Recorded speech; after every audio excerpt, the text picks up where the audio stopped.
Hey, how's it going, guys? I just got back from watching Blue Beetle. If you guys saw my trailer reaction to the movie, I said that I thought Blue Beetle had the potential to be the best movie in the DCEU. If you guys didn't know, Shazam 1 is my favorite movie in the DCEU, and I thought Blue Beetle had the potential to top that. Did it? We'll find out in this review. And before we go any further, I want to say we're going to do no spoilers, and then we'll jump into spoilers, because I know a whole bunch of people are not seeing this movie, okay? Nobody is going to go watch this movie. Everybody's been checked out of DC, and because of the reboot, and I don't know, it's just, what's the point in watching a movie that's part of the DCEU when we're going to get a reboot, when it turns out it looks like it's not going to be a full reboot? So DC is a mess right now, so I understand why a whole bunch of people are checked out. So we're going to focus on no spoilers, and then we'll jump into spoilers later. So if you decide you want to go watch the movie after hearing the no spoiler section, you can go watch it. So as we all know, this is an origin story, and I like origin stories. We get to see the growth of the kid. This is the most time we're probably going to see the growth of a character, right? Because he's starting from nothing, and they're becoming this hero. And by the you're seeing that transition period, and by the end of the movie, they've come into this new being, right? So that's always awesome. I always like seeing that. So, is this a bad movie?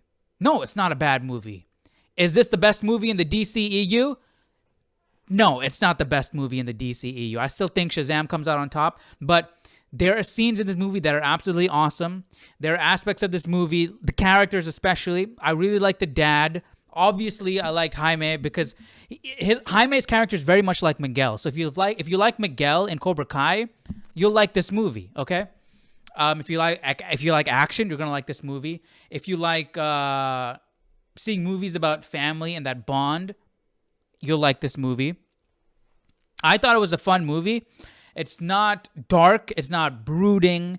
It's and those aren't necessarily bad things, okay? But the movie, the tone of it fits the character. The characters around it support him, and it works. I liked it. I'd probably give it a 7 out of 10. So don't think, hey, this is a bad movie, I'm not gonna go see it. If you saw the trailer and that interested you, go see it, because you'll have fun. You'll have fun. What worries me is that I've heard James Gunn's plans for the future of the character of Blue Beetle is predicated on the financial success of this movie, and nobody's going to see this movie. The thing is, regardless if this movie is bad or good, I think it's an average movie. Regardless if it's good or bad, Xolo, I don't know how to pronounce his name, Miguel from Cobra Kai, he's awesome as the character. So I still do hope we get Blue Beetle in the DCU, and Miguel from Cobra Kai is going to play him. He did say that Blue Beetle is going to be the first character of the DCU, but apparently he also did say Gal Gadot is going to be Wonder Woman. So, and Wonder Woman 3 is happening. So I don't know. I don't know. So all I can say is that Miguel from Cobra Kai did an awesome job with the character, and I think he deserves to continue to play the character. So now let's jump into some spoilers. My favorite character is got to be, I think it's the dad. I think Jaime's dad is my favorite character. He was the anchor for the family. When people didn't know what to do, the dad was there. He's like, hey, don't worry, we'll pull through. We'll make it through. Everything will be all right, right? He was that type of character. And I like Rudy, obviously. George Lopez's character was funny. And Jaime, of course, is Miguel from Cobra Kai. All right. So, like I said, if you like Miguel in Cobra Kai, you're going to like him here, because it's very similar. He has that sincerity, that childlike sincerity that he has, that caring, but at the same time, he's mature and responsible and wants to look after, be protective.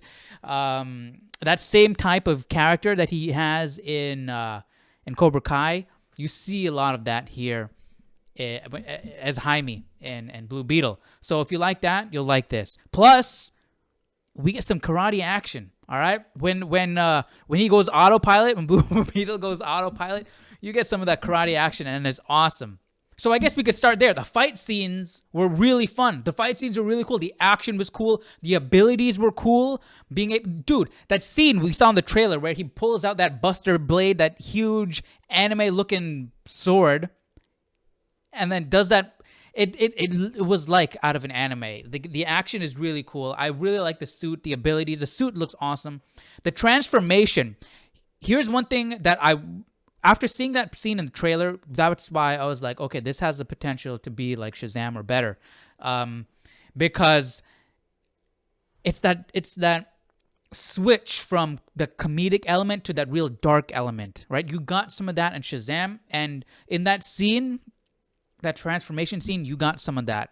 Not as much as Shazam, but you did get some of that. It started off really like it was like a comedy scene with the transformation. When the transformation started, but it started off like a comedy and it was funny, and then it switched, because it looked like his body was getting burnt and eaten alive and it was coming all over him.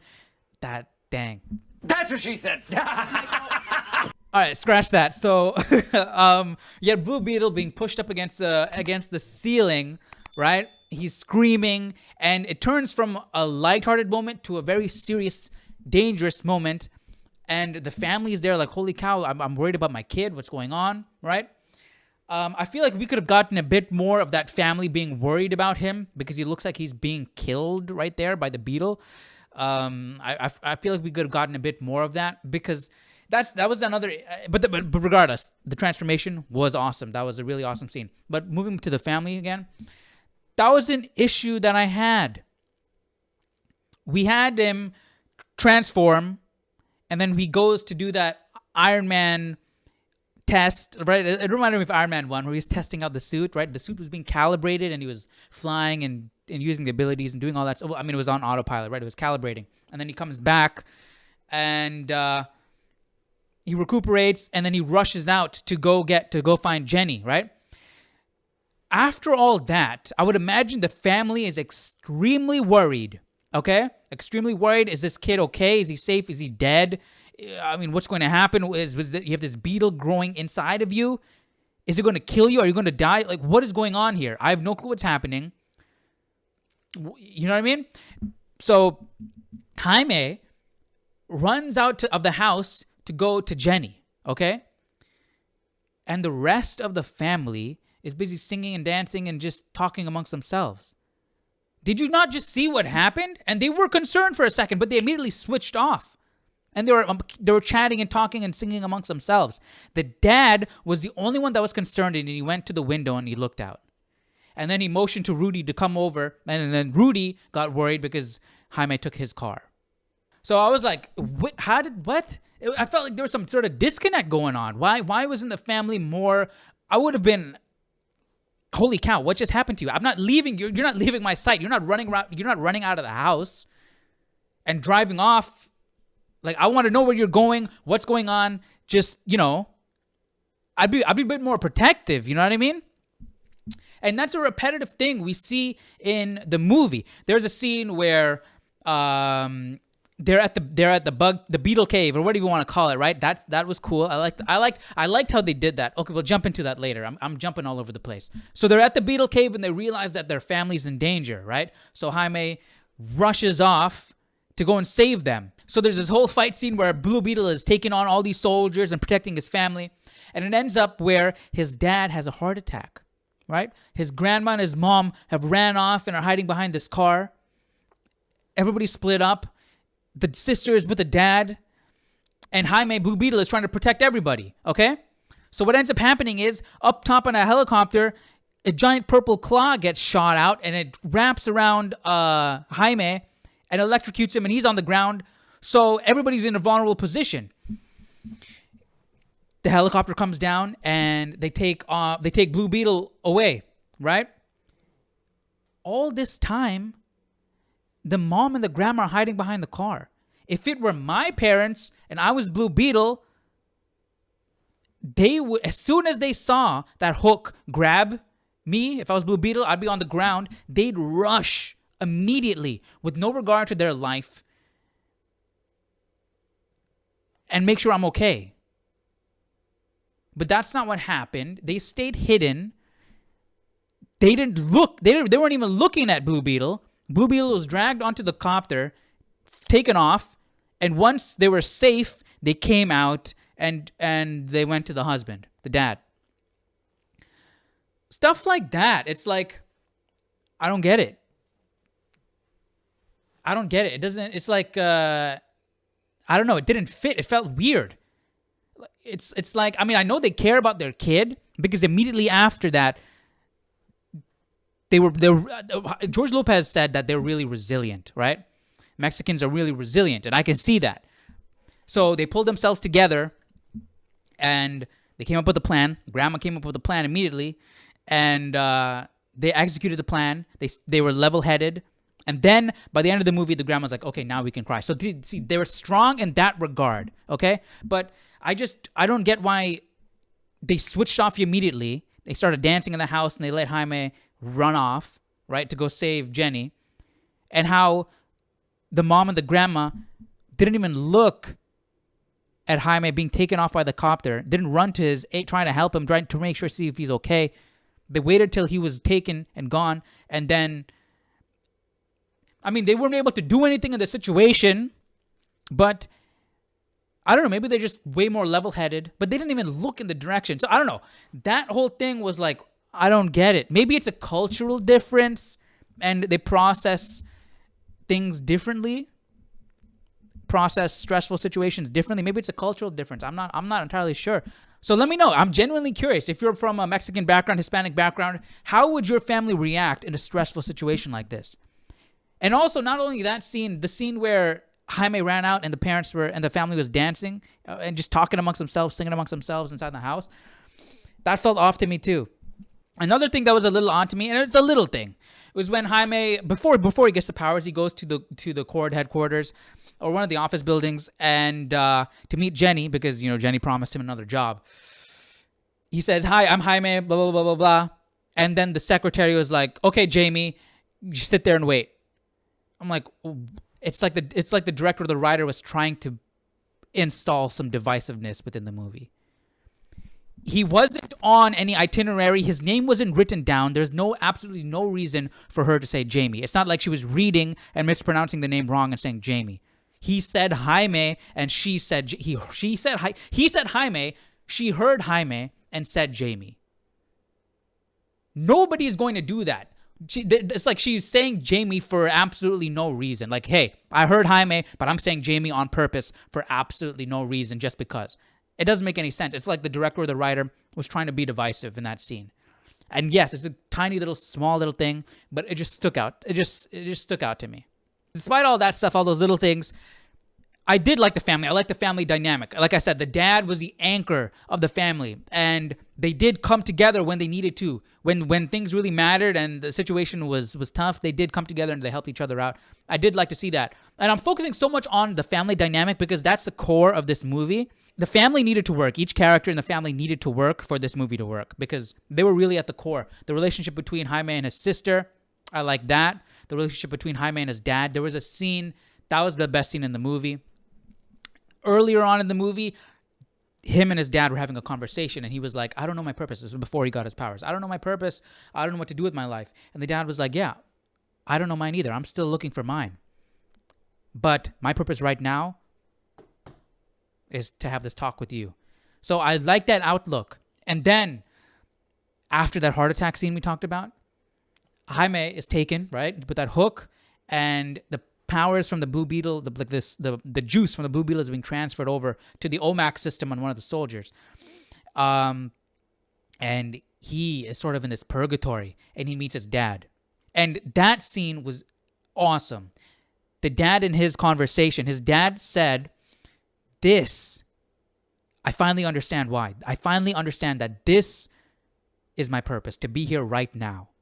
And it was crazy because if his dad didn't die in that moment, he wouldn't be here to talk to Jaime in this moment because Jaime was about to die. And his dad said, no, you're not going to die. You still have more to do. That's your purpose. This conversation right here, this is my purpose, to talk to you right now. My whole life, my death was leading me to this moment to support you, my son, right here. I thought that scene was awesome. I like that scene a lot. Like I said, I'm telling you, that is my favorite character in this movie. Dad, then obviously Jaime and George Lopez. All right, we've talked enough about the family. Let's get into the superhero bit, the action. All right, so The biggest downside about this movie is the villain. It felt like he was fighting a henchman, or an elite henchman, if you want to call it that. And because he was fighting a henchman. And you can argue that the real villain is Jenny's aunt or grandma or whoever she was, the company exec, right? The president, the CEO, that lady. But she wasn't particularly interesting either. So you have the person sending the villain, the henchman, isn't interesting, and the person you're fighting, the henchman, isn't really interesting either. Much later on into the movie, into the fight, you see the motives of the henchman, and then he becomes sort of interesting, but it's also sort of cliche as well. So that was the biggest downside, in my opinion. Let's jump into when they're at the Beetle cave, whatever that thing is called, right? Everybody's got a cave. Green Arrow's got a cave. Batman's got a cave. Blue Beetle needs a cave. So we were talking about Ted Kord. They were talking about Ted Kord, the original Blue Beetle. And I really like their explanation as to why his outfit looked so bad compared to Blue Beetle in the movie. Because it's the Scarab. The suit's not going to change, okay? It's not going to change. So why did the OG Blue Beetle not have the same suit that Jaime has? Doesn't make any sense, right? So what the explanation was, he never became one with the Beetle. So he had to create all of his tech, which is why his suit looked like that. So I thought that explanation was really cool. And in that cave, they had this bug ship. George Lopez, Rudy was flying that thing. I like that bug ship. That bug ship is really cool. And not only can it fly, it can crawl like a bug. And it added this like monster movie type of vibe to it, to the movie, where the bug was crawling. And it's a giant bug, and it's like grabbing people, smashing them and everything, literally farting and spinning around. I like the whole bug, the bug ship stuff. And inside the bug ship, they had a whole bunch of weapons that the family was equipping. One of them, the sister, had... tell me if I'm wrong, but that was a Nintendo Power Glove, wasn't it? But the fighting was cool. The style of his fighting was really cool. It had this karate-type vibe, like in Cobra Kai. The abilities were awesome. And not only that, he was having fun fighting. He was laughing. He was smack-talking. And I really enjoyed that. That was cool. He was not just taking it seriously and fighting. He was genuinely having fun. And when things got serious, they got serious, right? But I liked it. I thought the movie was a good time. It was fun. I don't think it was the best movie in the DCEU. Like I said, I'd probably give it like a 7 out of 10. The story wasn't crazy, but what held the movie together, again, was the family dynamic and Blue Beetle. I really like Blue Beetle. I really like the suit. I like the powers. I like how Miguel portrayed the character. I thought it was awesome. The action was good. It was a fun movie. So if you guys are looking for a fun movie, I'd check it out. It's not a bad movie. If you're scared, like, hey, it's trash, DC's trash, I'm not gonna go watch this. It's not bad. It's fun. So let me know your thoughts, your opinions down below in the comment section. Are you guys gonna see it? Have you seen it? If you have, let me know what you guys thought about the movie, and I'll see you guys in the next video. Take care. Bye-bye.